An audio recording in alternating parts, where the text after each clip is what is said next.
fui diagnosticado com ansiedade e depressão há 3 anos atrás. Meu nome é Gabriela, eu tenho 20 anos e percebi que tinha transtorno de ansiedade, fui diagnosticada em 2014, quando eu entrei no ensino médio. Eu cheguei à conclusão de que eu precisava de ajuda profissional quando eu percebi que eu estava isolado de tudo e todos. E meus pais perceberam isso e resolveram me levar no psiquiatra para eu conversar e ver o que podia ser. Bem, eu percebi que precisava de ajuda profissional. Na verdade, não fui eu que percebi. Eu achava que eu estava só muito nervosa com a nova fase da minha vida, entrando no ensino médio. Quem percebeu foi minha mãe, quando eu comecei a me alimentar mal, eu não dormia, e aí eu estava ficando meio doente.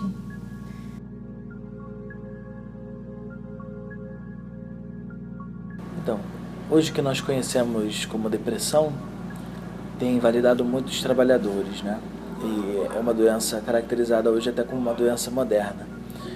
Embora tenha sido descrita há muitos anos, principalmente por Freud, não se usava esse termo como depressão. Se usava o termo de melancolia para designar hoje o que a gente entende por depressão. Cada abordagem psicológica vai dizer sobre o que seria depressão e quais são as suas características principais. E eu, como psicanalista, eu entendo a depressão como um movimento melancólico. Bem, quando eu preciso lidar com coisas muito sérias, por exemplo, uma entrevista de emprego, tá chegando prova, ou até mesmo problemas que não são meus, eu fico muito nervosa, acabo ficando meio cega. Coisas muito fáceis, assim, que a gente faz no dia a dia, para mim ficou muito complicado. Quero sair atravessando sinal sem ver, eu quero resolver as coisas que eu não consigo, quero fazer tudo ao mesmo tempo. Então isso acaba me atrapalhando bastante. Até os mais simples, como por exemplo, passar por um grupo de pessoas, ou tentar fazer amizades, ou conhecer pessoas novas. E o que seria a melancolia? A melancolia se caracteriza pela perda do sujeito quando se perde alguém ou alguma coisa. Porque, diferente de uma tristeza normal ou de um processo de luto, quando existe a depressão, a pessoa não perde alguém ou alguma coisa, ela se perde com aquilo. Então, enquanto no luto a pessoa vê o mundo como algo sem graça, cinza, na melancolia é ela que está em processo de deteriorização, é o próprio eu. Então ela apresenta esse embotamento das afetividades, dos sentimentos, do humor. Diríamos em termos gerais e talvez até médicos que a depressão se caracteriza pelo humor triste, deprimido. Quando eu estou numa crise de ansiedade, eu sinto como se não tivesse como eu puxar ar, principalmente. É extremamente difícil respirar, então eu fico o tempo todo buscando ar ou buscando alguma forma de fazer isso parar. É angustiante, eu diria, porque enquanto você fica nessa situação de você não conseguir respirar direito, eu pelo menos eu sinto que eu começo a ficar quente, porque eu acho que eu estou me movimentando muito ou tentando fazer alguma coisa, então eu fico nesse calor insuportável, sentindo essa falta de ar insuportável, da dor de cabeça. Eu não consigo parar quieto e parece que não tem nada que pode me ajudar no momento, fora alguns medicamentos, mas mesmo assim é bem difícil. Eu não consigo explicar muito bem como eu me sinto quando eu tô tendo uma crise de ansiedade, porque, assim, parece que a gente vira outra pessoa. Eu sei bem como começa, assim, a gente começa a tremer, a mão fica muito gelada, o pé, dependendo do que tá deixando a gente aflito, começa a vir várias coisas, várias hipóteses na nossa cabeça. A característica principal da ansiedade tem a ver com o senso de avaliação. A pessoa percebe-se que vai entrar no processo avaliativo, e isso é o tempo inteiro na vida do homem moderno, da mulher moderna também, porque temos que dar conta de uma série de desempenhos, por exemplo, escolares. Hoje a universidade, que até então, anos atrás, era um diferencial muito grande, hoje ter faculdade não é um diferencial muito grande. Então a pessoa já está na escola sabendo que aquilo não será um diferencial para o seu trabalho, se forma e não será um diferencial, faz pós e talvez comece a ser um diferencial. Então o estopim para isso foi um professor que no dia não estava muito bom, desanimou um pouco a gente no primeiro dia de aula, e isso foi estopim para o meu transtorno de ansiedade. Por exemplo, alguma prova, estudar mais de 12 horas seguidas porque você acha que você vai mal, um compromisso bobo que você tenha. Quando você não tem ansiedade, você consegue lidar melhor. Você não se sente tão mal, você não fica tão desgastado quando você tem.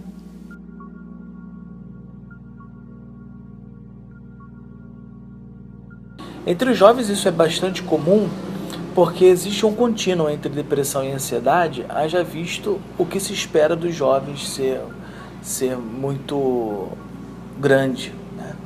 Hoje o jovem ele não pode ser qualquer coisa, né? Tem todo um investimento libidinal da família sobre o desejo daquele jovem de conquistar o mundo, de conquistar seu espaço, e não ser só alguém, mas ser uma referência. Então toda essa pressão de várias coisas que devem ser feitas exerce no próprio sujeito esses sentimentos de ansiedade, e que podem ser descritos por ele como um sentimento de incapacidade, pode ser gerado sentimentos de ansiedade de desempenho. Existe um contínuo entre depressão e ansiedade, porque existem pessoas que são deprimidas e depois de tanto tempo deprimidas se tornam ansiosas, assim como depois de tanto tempo ansioso se torna deprimido.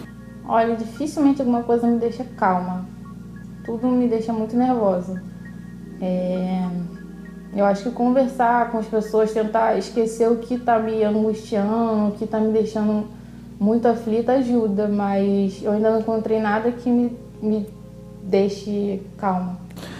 Toda essa esperança colocada na pessoa e em todos os seus atributos e tarefas que ela precisa executar, gera nela essa tendência da esperança de um resultado, que não diz somente respeito a ela, mas diz respeito a outro.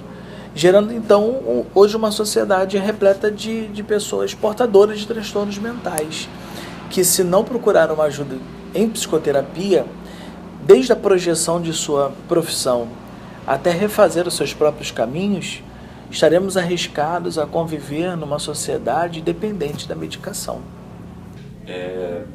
Para quem está passando por isso, eu dou a dica de realmente tentar procurar ajuda. Eu sei que tem muita gente que gosta de fazer parecer que é forte por si só e que consegue passar por isso, mas buscar ajuda é essencial, mesmo que eu acho que seja bem,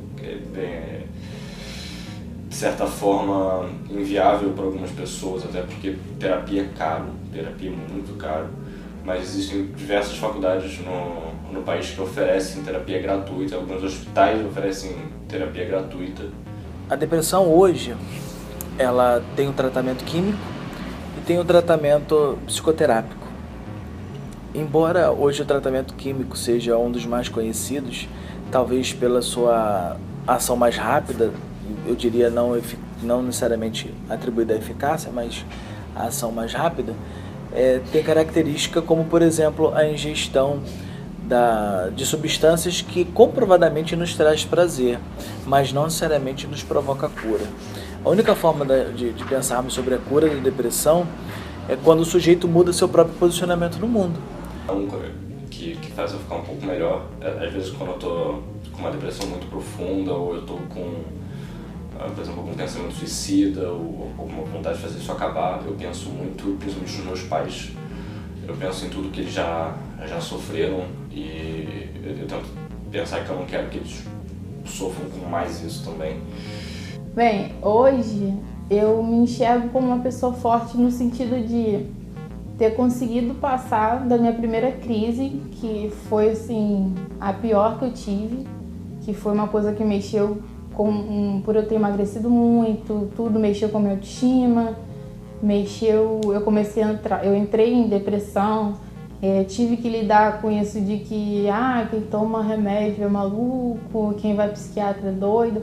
Então assim, olhar para trás em 2014 e ver uma pessoa assim que ligava muito para o que os outros falavam de quem tinha problemas emocionais, transtornos emocionais, ver que eu consegui sair daquele estado que eu estava, eu me acho uma pessoa muito forte nesse sentido, de saber que agora eu sei lidar melhor com a crise e não me deixei, assim, ficar vencida, né? Me vencer pela crise como me deixei na primeira vez.